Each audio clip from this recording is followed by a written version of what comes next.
دیکھیے دوستو، آج کا جو میرا ٹاپک ہے، موضوع سخن ہے، وہ سوشل میڈیا پلیٹ فارم کے بارے میں ہے، جہاں پہ ہمارے اکثر نوجوان سوشل میڈیا کو آج کے دور میں یوز کرتے ہیں۔ نوجوان کیا، بوڑھے کیا، لیڈیز کیا، جینٹس کیا، بچے کیا، سبھی آج کل سوشل میڈیا کو یوز کرتے ہیں اور مختلف قسم کی ذہنیت رکھنے والے انسان ہیں۔ کسی کو انٹرٹینمنٹ اچھا لگتا ہے، کسی کو ادھر ادھر کی کہانیاں اچھی لگتی ہے، کسی کو مذہبی اور ریلیجن کی باتیں اچھی لگتی ہے، کوئی اپنی جنرل نالج حاصل کرنا چاہتا ہے، کوئی کسی کے بارے میں تحقیق کرنا چاہتا ہے، کوئی کسی کے بارے میں معلومات کو اخذ کرنا چاہتا ہے۔ مختلف قسم کی شخصیات بھی سوشل میڈیا کے اوپر آتی ہے۔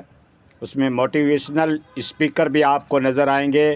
اس میں آپ کو اسلامی اسکالر بھی نظر آئیں گے، اور کچھ علمی شخصیات بھی آپ کو نظر آئے گی مولاناؤں کی شکل کے اندر، جو دینی باتیں آپ کو بتاتے رہیں گے۔ لیکن دوستو، ہر آدمی، میں نے تو یہ نتیجہ نکالا ہے کہ اپنے چینل کا گروتھ حاصل کرنے کے لیے، اپنے چینل کو پاپولر بنانے کے لیے، TRP بنانے کے لیے، وہ مختلف قسم کے اینگل کی بحث کو چھیڑتا ہے، چاہے وہ اتھینٹک ہو یا نہ ہو، چاہے وہ پروف ہو یا نہ ہو، چاہے وہ باتیں سند کے نزدیک ہو یا بکس ہو، ٹیکسٹ بک کی ہو یا نہ ہو، لیکن وہ دیکھتا ہے کہ پبلک میں میرا کون سا چورن بک رہا ہے، تو اس طریقے کے وہ ٹاپکس، موضوعات، سبجیکٹ اختیار کرتے ہیں اور آپ لوگوں کو پروستے رہتے ہیں۔ پھر ان شخصیات کے بیچ میں کبھی کبھی کنٹروورسی بھی بڑھ جاتی ہے۔ دیکھو، اگر کوئی دنیاوی شخصیات ہے تو وہ الگ بات ہے، ان کے ٹاپکس بھی الگ ہوتے ہیں۔ کوئی سائنس کے اوپر ہوتا ہے، کوئی اکنامک کے اوپر ہوتا ہے، کوئی کسی پولیٹیشین کے اوپر ہوتا ہے، تو ان میں تو باتیں گھٹائی بڑھائی جا سکتی ہے۔ لیکن جس کا آبجیکٹو، جن کا مقصد، جن کی اسٹریم یہ ہے کہ میں دین محمدی کو پھیلا رہا ہوں اور پبلک کے سامنے شریعت کے پوائنٹ آف ویو سے اتھینٹک باتیں بتانا چاہتا ہوں، تو اس کو ضرور دھیان کرنا چاہیے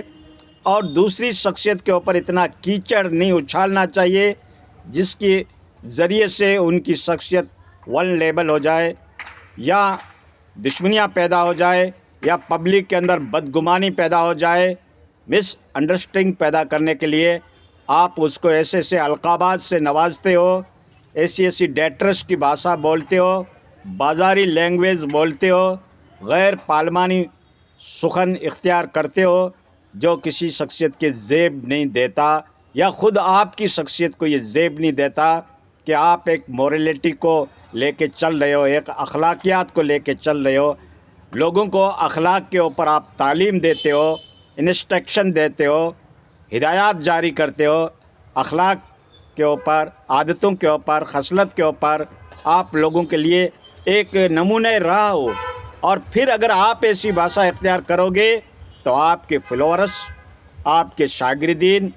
آپ کے معتقدین، وہ بھی تو ایسی بھاشا بولیں گے۔ تو یہ کون سا دین آپ پروس رہے ہو؟ کسی کے اوپر کفر کے فتوے لگانا، کسی کی خدمات کو زیرو سے ملٹی پلس کر دینا، اور اس کو کہہ دینا، اس کے اوپر جھوٹے جھوٹے ایلیگیشن لگانا، الزام تراشی کرنا کہ یہ تو قادیانی کے ساتھ تعلق رکھتا ہے، یہ تو ودیشی ایجنسیوں کے لیے کام کر رہا ہے، اس کو فلاں سے فنڈنگ ہو رہی ہے، اس طریقے کے الزامات لگانا اور کسی کی شخصیت کو، خدمات کو زیرو سے ملٹی پلس کر دینا، یہ کہاں درست عقل مندی؟ کہاں کی عقل مندی ہے؟ کہاں کی خرد مندی ہے؟ کون سے دین کی تعلیم ہے تمہارے پاس؟ کیا پیغمبر اعظم اس طریقے کی تعلیمات دیتے تھے؟ کیا نبی کی لیگیسی یہی ہے؟ کیا نبی کی اسٹائل یہ ہے؟ کیا خلفائے راشدین کی اسٹائل یہ ہے کہ ایک دوسرے کے اوپر تنقید کرتے تھے،